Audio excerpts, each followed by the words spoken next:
Now, good morning, everyone. Now, I came with another video of Microsoft Educator Program and Microsoft Innovative Educator Expert Nominations questions. So here I am with the questions, and this is the next video. Please, after watching this video, please subscribe and like it and share if you like with others also. Now, if you can see, if once you will get this link, the Microsoft Educator Program link to nominate it, so we'll get a PDF also or a Word file. So you need to first download that PDF.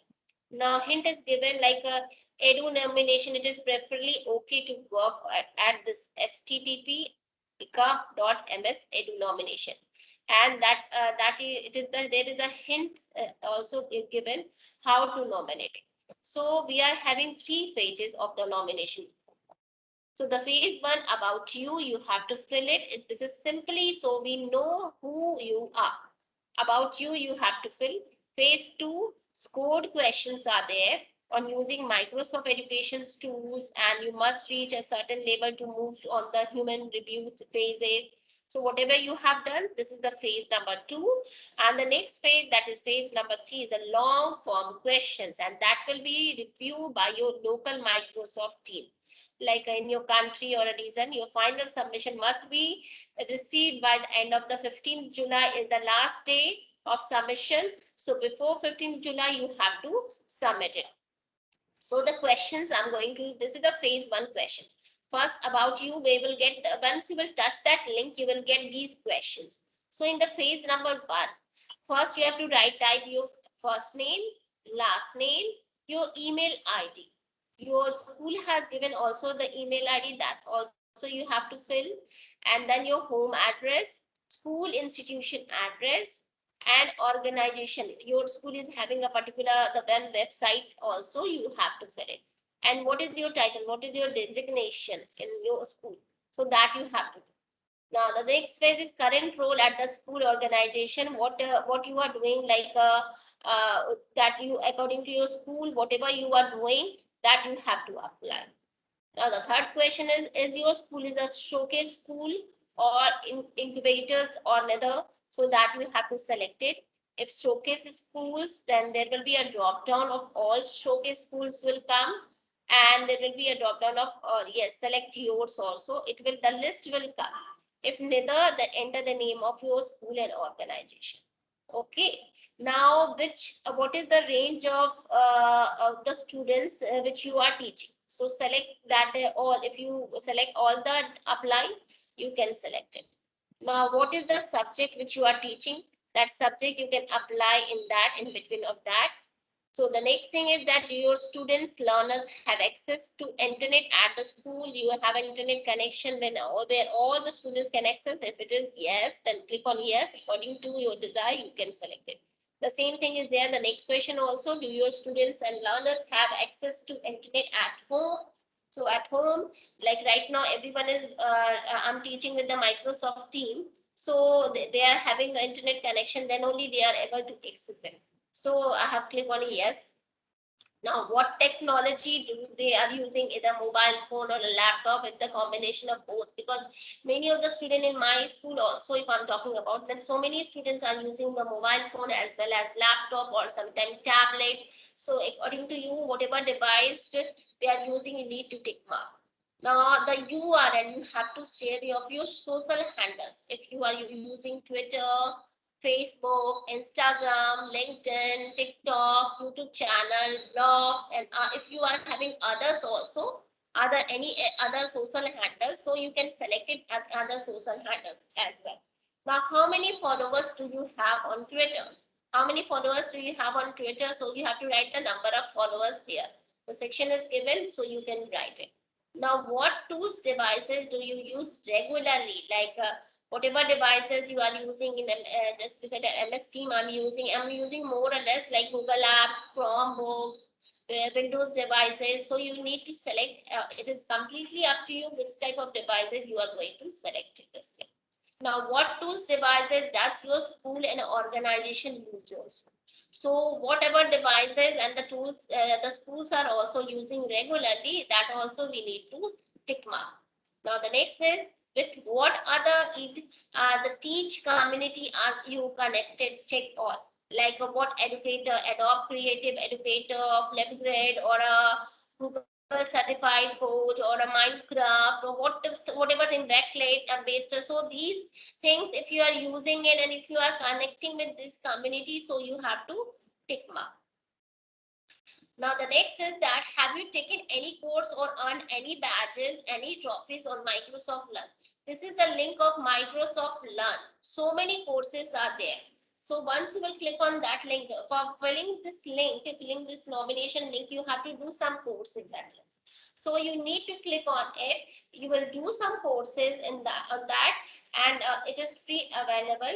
So click on it and click on, if you, yes, I have shared one video for that also. The separately one video I have pasted for how to do the learn, http learn.microsoft.com. So please watch in my YouTube, you will get it. So this is the link of that learner. So you have to do some courses and paste your URL here only, the given space. Now the phase 1 has completed after that. And you have to share one more thing, your microsoftedu.com, you have done lots of courses, that transcript also that you have to paste it in the phase number 2. Now, how many courses you have done in a Microsoft Educator? Have you completed? So whatever courses you have done, 26 or more than that, I have selected because I have done many of the courses. So that's why I have selected that one. Now provide a link transcript. Your right hand side, when you will go to the profile photograph, you need to download the transcript also. That's the separate video, one more video I'll give you how to download the transcript, and then I'm pasting it. So that URL you need to paste it. Now, how often do you use these offers? So daily, weekly, monthly, rarely, never. The options has given, according to it is completely up to you how you are using these type of apps, and then you have to fill it with that. The next, how often do you use the STEAM resources like Code, Hacking Scene, Microsoft Imagine Academy? Again, the same thing is there, daily, weekly, monthly, really, never. So it is completely up to you. You have to fill it. Like how often do you use the following features of PowerPoint for teaching and learning? Like right now, I'm always creating a PowerPoint or creating a slide to teach the students. So I have clicked on a daily basis. And how often do you use the following features on Microsoft Edge browsers like Immersive Reader, Read Aloud, extensions, translations? So many options are there. So whatever option you are using in the daily basis or weekly or monthly, then you have to see. How many Flipgrid virtual field trips have you joined? And or help a teacher to join an elastics number that you have to write. And the same manner, grid ball connections also there is a, then you have to also write on it. Now through the immersive reader and learning tools, students can do whatever the students can do, like listen to text strings, read aloud as the words are highlighted, and choose how content is presented visually. So lots of features and options has given. So whatever options you are using it, click on it. Next is accessibility checker in tools like a PowerPoint, Word, Excel, OneNote, Outlook, etc. should be used. So like if I'm talking about myself, then I'm using all these features like Word, Excel, OneNote, and Outlook. So I have clicked all the need features. In the hybrid classroom, right now we are using the hybrid classroom team is used for check all that apply. The formatting assessment major students is typically done with the what? Like a lesson unit, at the end of the lesson unit or during the lesson unit, what you are using, you need to click it. When you create a quiz or a poll in Microsoft Form, what question type do you have available? So choices you are giving, ranking, text, rating, Likert. So I am personally, I'm using all these features. So I have clicked all the features. So next is using OneNote, students can create their own practice of math assessments with the forms that will show. It's very good feature of OneNote also, student. So friends, so these are the very good features of that. So the students are using, and not only using, they are enjoying a lot. Now the next question is, what types of teams are available, like class team, staff team, PLC team, which type of teams you are using, so that you need to select it. And what is the correct order? Like a breakout room you must have used. This is very good feature in MS Team. So what are the steps to breakout room that you have to arrange 1, 2, 3, 4 like this. Now the phase 2 has completed. Now the phase 3, long answers questions. So in the long answers question, there is a 500 characters count minimum required on these responses, not including space.